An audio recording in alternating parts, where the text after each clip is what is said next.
Hey guys, আজ চলে এসেছি একটি রিসেপশনের ভিডিও নিয়ে। আর এটা ছিল আমার নিজেরই রিসেপশন পার্টি। সেদিন রাত্রে ডিনার মেনুতে কি কি ছিল এবং কোন ক্যাটারিং এই সমস্ত খাবারের আয়োজন করেছিল সমস্ত ডিটেলস রয়েছে। তার সাথে এই সমস্ত প্লেটের প্রাইস কিরকম ছিল সমস্তটাই আজকের ভিডিওতে আমরা জেনে নেব। তো দেরি না করে ভিডিওটা শুরু করা যাক। অনেকেই অনেকদিন থেকে বলছিলে যে আমার বিয়ের ভিডিও সমস্ত শেয়ার করলাম, বাট রিসেপশনের ভিডিও কোথায় গেল। তাই খুব তাড়াতাড়ি আমি সেই ভিডিও নিয়ে চলে এসেছি। চলো আর দেরি না করে শুরু করা যাক।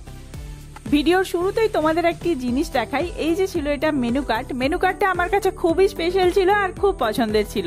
আমাদের বিয়ের দিন যে খেতে বসেছিলাম সেই ছবি দিয়েই মেনু কার্ডটা বানানো হয়েছিল। একদিনের মধ্যে এত সুন্দর সারপ্রাইজ দিয়েছিল আমি জাস্ট ভাবতে পারিনি। প্রথমেই ছিল স্যালাড আর চিকেন ছাটে। চিকেন ছাটে আমার বরাবরেরই খুব পছন্দ। এর আগেও বিয়ে বাড়ির ভিডিওতে তোমরা দেখেছো আমি বলেছিলাম চিকেন ছাটে আমার খুব পছন্দ। এই দেখো আমি চিকেন ছাটে খেয়ে নিচ্ছিলাম আর বর উঁকি দিচ্ছিল, তারপর বললো আমি একটু খেতে খেতে ভিডিও করি।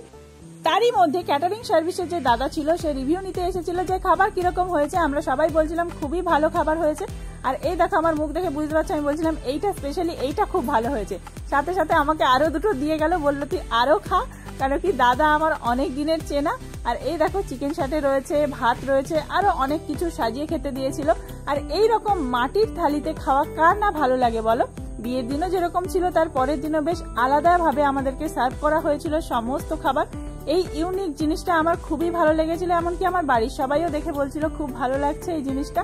আর আমার তো চিকেন ছাটে খাওয়া শেষই হচ্ছিল না, সবার অন্যান্য খাওয়া শেষ হয়ে যাচ্ছিল, যদিও সবার শেষেই খেতে বসেছিলাম। এটা ছিল কচুরি।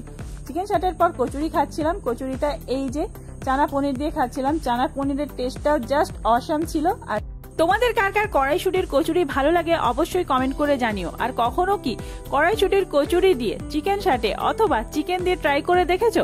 আমি দেখেছিলাম, সত্যি বলছি কড়াইশুটির কচুরি দিয়ে চিকেন দিয়ে খুবই ভালো লাগছিল। আর ওই যে চিকেন ছাটেটা ছিল ওটা দিয়ে তো আরোই ভালো লাগছিল। তবে যাই বলো, কড়াইশুটির কচুরির সাথে পনিরটা কিন্তু একটা আলাদাই কম্বিনেশন।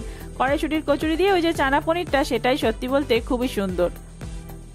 তো চলো আর বেশি বকবক না করে ক্যাটারিং এর ফুল ডিটেলস জেনে নেওয়া যাক। ক্যাটারিং এর নাম পিএসবি ক্যাটারার। Contact number 9046860315। আরো দুটি নাম্বার রয়েছে 7550993742। আরেকটি নাম্বার 7501344766। আপনারা এই তিনটে নাম্বারের মধ্যে যে কোনো নাম্বারে যোগাযোগ করতে পারেন।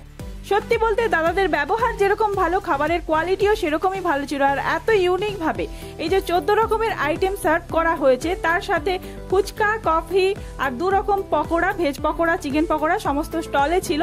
সমস্ত মিলে আমাদের প্লেটের বাজেট ছিল 400 টাকা। তো যদি চাও তোমরা এই নাম্বারে কন্ট্যাক্ট করতে পারো। দাঁড়াও একদম যাবে না। কন্ট্যাক্ট নাম্বার জেনেই ক্যাটারিং এর ডিটেলস জানা হয়ে গিয়ে চলে যাচ্ছ। এখনো যে বাকি খাবারের রিভিউ দেওয়া বাকি আছে, চলো দেখে নেওয়া যাক আর কি কি আমি খাচ্ছি। এখানে রয়েছে পিস রাইস।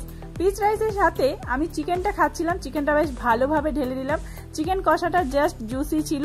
আর সত্যি বলতে চিকেনের পিসগুলো খুব ভালোভাবে বয়েলড ছিল আর একদম ছিবড়ে টাইপের পিস ছিল না, নরম পিস ছিল, লেগ পিস টাইপের ছিল। আমি সেগুলো তো আগেই খেয়েছি, তোমরা দেখেছো।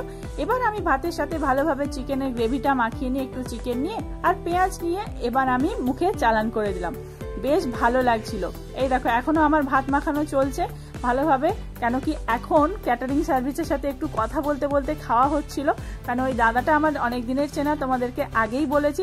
এই দেখো এই হচ্ছে চিকেনের লেগ পিস আমার কাছে চলে এসেছে।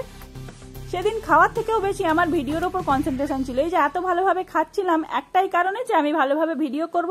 আর ওই চিকেন লেগ পিসটা নিয়ে ওইভাবে আমি পোজ দিচ্ছিলাম যে ওইটা আমার থাম্বনেলে থাকবে ভিডিওর, যাতে করে থাম্বনেলটা দেখতে আরো ভালো লাগে। চলো এবার তাড়াতাড়ি করে খেয়ে নেওয়া যাক আর কি কি খাবার রয়েছে দেখে নি। এটা ছিল দই কাতলা। মাছটা এত ফ্রেশ ছিল আর এত ভালো ছিল, অত রাত্রেও আমি কিছু যখন খেতে ইচ্ছা হচ্ছিল না তখনও পুরো মাছটা খেয়েছিলাম। এমনিতেও আমি মাছ খেতে বেশি ভালোবাসি। কারা চিকেনের থেকেও বেশি মাছ খেতে ভালোবাসো তারা অবশ্যই কমেন্ট করে জানিও, আমার মতো যারা রয়েছে। আর এই দেখো আমার বর মশাই দুটো আইসক্রিম নিয়ে বলছিল না আমি আইসক্রিমের রিভিউ দেবো। তুমি সব রিভিউ দিয়ে দিচ্ছ, তাহলে আমি আর কি ভিডিও বানাবো বলে ও আমার সাথে ভিডিও বানাবে বলে বললো আমি আইসক্রিমটা খেয়ে বলবো। এই যে তখন একটু ঠান্ডা ঠান্ডা ছিল তো ও আইসক্রিমটা খেয়ে রিভিউ দেবে কি, ঠান্ডা লেগে গেছে বলে মুখে আস্তে আস্তে করে আইসক্রিমটা মিলিয়ে নিচ্ছিল। আমি বলি থাক তোমাকে আর রিভিউ দিতে হবে না, আমি ভালোভাবে ভিডিও করে নিই, তুমি বরং আমি মিষ্টি খাচ্ছি এই রিভিউটা তুমি আমার নাও বলে আমি মিষ্টিটা ভালোভাবে কাটলাম। দেখো মিষ্টিটা এত নরম ছিল আর সত্যি মিষ্টিটা খেতে খুব ভালো ছিল। রাজভোগগুলোর মধ্যে বেশ একটা ক্ষীরের মতন জিনিস দেওয়া ছিল, ওটা খুব ভালো লাগছিল। আমি যখন মিষ্টিটা ভাঙলাম তোমরা নিশ্চয়ই দেখেছো। আর রাজভোগগুলো সেই স্পঞ্জের মতন ছিল না, বেশ মুখে মিলিয়ে যাচ্ছিল, নরম নরম টাইপের ছিল, খুব সুন্দর খেতে ছিল মিষ্টিটা। আমার লাস্টে রিভিউটা দেখেই তোমরা বুঝতে পারবে। আর এখানে যে সন্দেশটা ছিল সেটা বাটারস্কচ ছিল না ঠিকই, তবে ক্ষীরের সন্দেশ ছিল, ক্ষীরের সন্দেশটাও বেশ সুন্দর। মিষ্টি খেয়ে এত খুশি হয়ে যাচ্ছে লাস্টে।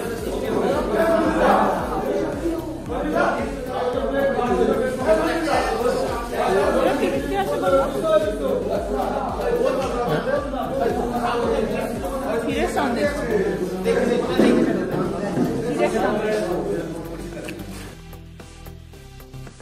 গাইস আজকের ভিডিওটি এই পর্যন্তই। আমার তো খাওয়া কমপ্লিট। এই যে লাস্টে মিষ্টিটা খাচ্ছিলাম এতটাই নরম ছিল সেটাই দেখাচ্ছিলাম। আর আমি এরপর আবার লেবু খাবো। কারা লেবু খেতে এত ভালোবাসো অবশ্যই লাস্টের ক্লিপটা দেখে যেও। টাটা সবাই। গাইস সবকিছু শেষে লেবুটা খেতে হবে, এত কিছু খেয়েছি, লেবুর রস দিয়ে খেলে হজম হয়ে যাবে, বিদ্যুৎ হলে আরো ভালো হতো।